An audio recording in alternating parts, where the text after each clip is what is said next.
I think we all know that rent prices and finding affordable housing has been a major issue across the country for a while now, but I think this article really put it into perspective for some people. So this recent article highlighted that this affordable housing unit is asking for $2,300 a month to rent this studio in Harlem. And there's two main reasons why people are feeling some type of way about this. One, they don't feel that $2,300 a month is affordable for the average person, for a studio at that.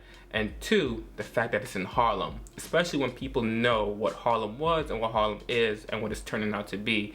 And back in the day when they could get, a house in Harlem, they were selling them for dollars, like literally pennies. I think those are the two main reasons that people are upset. But there's a bigger issue here. The real issue is, how do we get here? Because affordability is subjective, right? So if you ask someone who's making $50,000 a year, is that affordable to rent a $2,300 studio? They're gonna say no.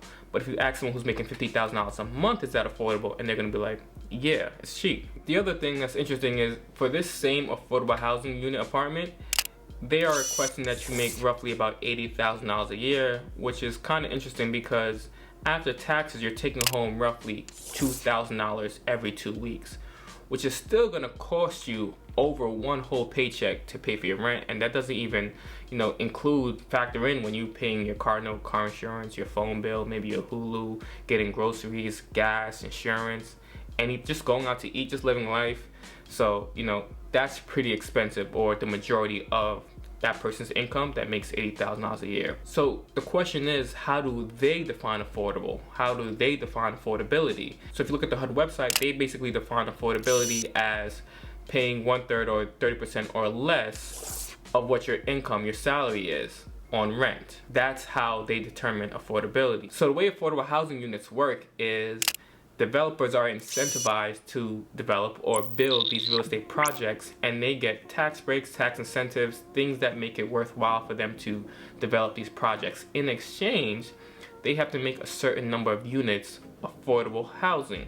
Now, how does HUD define affordability is a real question. And HUD goes based on what they feel is the area median income. That is what the housing unit is using. So these units that they have to deem affordable, or go to people, or go to a certain demographic that could afford it, whether that's 80% of their area median income all the way up to maybe 125%, they are going based on HUD's definition of affordability and what the area median income is.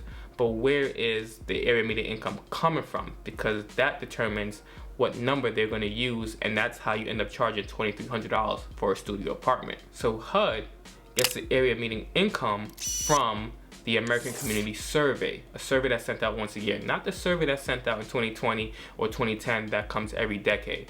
But this survey is supposed to go out once a year. And if you haven't received it, you should have received it. But if you haven't, you can go online and fill it out. Now, this survey goes out to households, and they pretty much fill in the information that lets people know, or lets them know, how much money that household is making, and that's how they determine the AMI. Now, once they get the AMI, HUD then uses that, and that's what these affordable housing units are using to base off their price for what they should charge the units.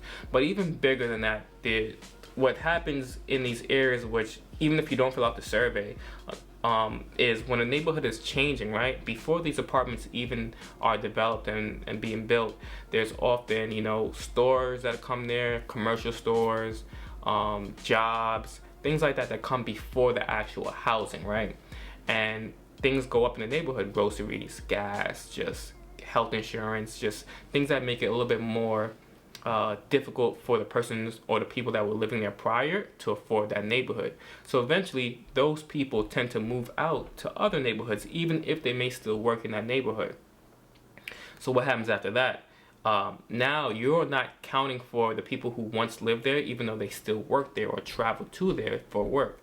They moved out, another demographic has moved in that can now afford the increase in cost that this neighborhood is charging, and they're the ones filling out the survey. So eventually that neighborhood is going to shift. So the affordability changes.